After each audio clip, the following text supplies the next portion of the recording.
Halo, selamat pagi. Senang sekali berjumpa dengan Anda dalam Bincang Asuransi kembali.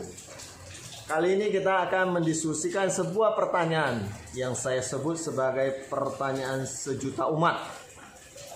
Karena pertanyaan ini sering dan berulang-ulang kali ditanyakan kepada perusahaan asuransi dan agen oleh nasabah asuransi, dan sepertinya tidak pernah puas dengan jawaban atas pertanyaan ini. Nah, kali ini kita akan menjawab pertanyaan ini, mungkin dengan harapan setelah konten YouTube ini dibuat, nasabah bisa mendapatkan sebuah kepastian. Nah, pertanyaannya adalah, apakah setelah 10 tahun membayar premi, saya masih harus bayar premi kembali? Nah, inilah pertanyaannya pamungkas, pertanyaan sejuta umat yang saya bilang tadi. Oke. Tapi sebelumnya saya mengucapkan terima kasih bagi teman-teman yang sudah subscribe channel ini. Anda telah berbuat kebaikan. Bersama-sama dengan kami membuat asuransi menjadi jauh lebih baik, lebih transparan bagi semua orang. Dan bila Anda belum subscribe, silakan. Dan tentunya bila Anda merasa konten YouTube ini berguna bagi orang lain, silakan saja di-share. Berbuat kebaikan itu simple dan sederhana, cukup dengan melakukan hal-hal yang sederhana saja. Dan juga yang kedua, kita berharap semoga dengan tingginya COVID di Riau ini dan berbagai upaya yang telah dilakukan oleh pemerintah daerah, termasuk pemerintah pusat, kita doakan semoga janganlah sampai kita mengalami hal yang sama seperti kejadian di India. Untuk itu, kita semuanya tentu harus saling bahu-membahu, bekerja sama, mematuhi prokes kesehatan dengan ketat sekali. Yakinlah bahwa kita bisa menghalau COVID ini. Tidak perlu takut, cukup dengan lakukan protokol kesehatan yang ketat dan patuhilah himbauan pemerintah supaya kita bersama-sama menjadi lebih baik. Dan kita yakin bangsa Indonesia ini adalah bangsa yang luar biasa, bangsa yang terkenal dengan gotong royong, bangsa yang terkenal dengan empatinya. Kita yakin kita bisa melakukan itu, melakukan himbauan pemerintah, menjaga protokol kesehatan dengan ketat, menjaga diri sendiri dan melindungi orang lain. Amin. Oke, kembali ke laptop. Nah, jawaban atas pertanyaan ini adalah, kalau Bapak Ibu memiliki polis asuransi unit link, maka Bapak Ibu mesti membayar preminya terus-menerus. Nah, kenapa? Karena polis unit link ada biaya asuransi yang akan dipotong terus-menerus sepanjang polisnya masih aktif. Dan bila setelah membayar 10 tahun, sisa dana setelah dipotong biaya akuisisi, biaya asuransi, biaya administrasi, masih ada saldo, boleh-boleh saja Bapak Ibu tidak membayar premi, namun dia masuk ke dalam satu fase namanya cuti premi. Cuti premi ini artinya polisnya masih aktif, kalau terjadi resiko masih bisa klaim.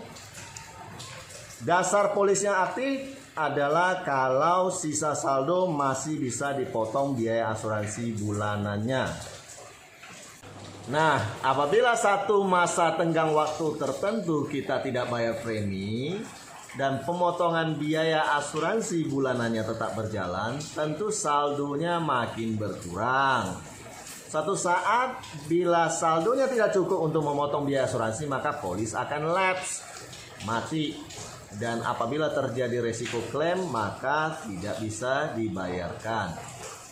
Karena aturan mainnya kalau klaim hanya bisa dibayarkan kalau polis asuransinya aktif. Itu ya. Sehingga disarankan bahwa kalau di polis unit link, Bapak Ibu harus membayar premi terus-menerus supaya polisnya tidak mati. Bagaimana kalau di polis tradisional? Setelah membayar 10 tahun, apakah saya masih harus membayar premi? Ya, sesuai dengan kontrak beberapa jenis polis unit tradisional, biasanya sesudah membayar selesai kontrak polisnya, Bapak Ibu tidak perlu bayar premi lagi. Asuransinya akan terus berlaku sampai umur tertentu sesuai dengan kontrak polis.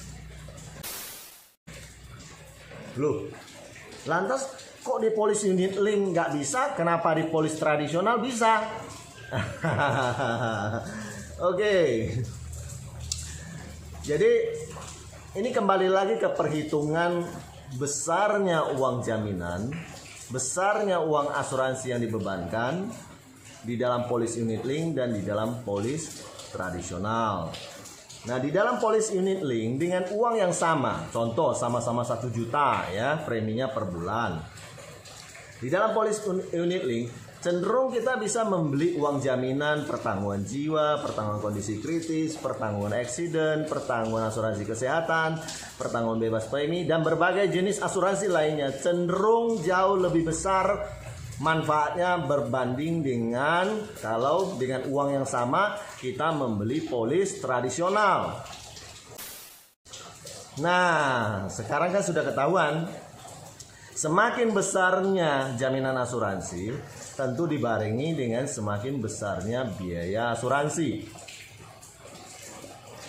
Nah, kalau di polis tradisional, setelah membayar kontrak polis umpamanya 5 tahun, 10 tahun, atau 15 tahun, maka polis akan berlaku terus-menerus walaupun tidak bayar premi lagi.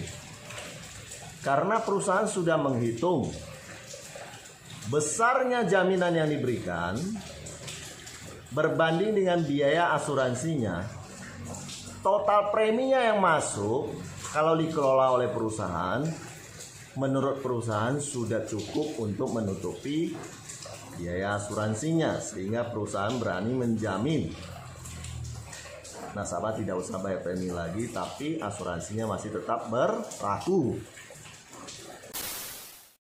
Nah, so kata kuncinya adalah apa? Di polis unit link, nasabah bisa membeli uang pertanggungan yang jauh lebih besar, tentunya dibarengi dengan biaya asuransi yang lebih besar. Sementara dengan uang yang sama di polis tradisional, cenderung jaminan uang pertanggungannya lebih kecil, sehingga biaya asuransinya lebih kecil. Dan semuanya itu sudah diperhitungkan oleh perusahaan asuransi. Baik resikonya maupun pembayaran klaimnya, beban biaya asuransinya, total masa jaminannya sudah dihitung oleh satu bagian di perusahaan asuransi, namanya aktuaria, yang bertugas untuk menghitung resiko dan potensi kemungkinan klaim di masa depan. Mudah-mudahan konten ini bisa membantu nasabah asuransi untuk lebih memahami pertanyaan sejuta umat ini. Apakah saya masih harus membayar premi lagi setelah bayar 10 tahun?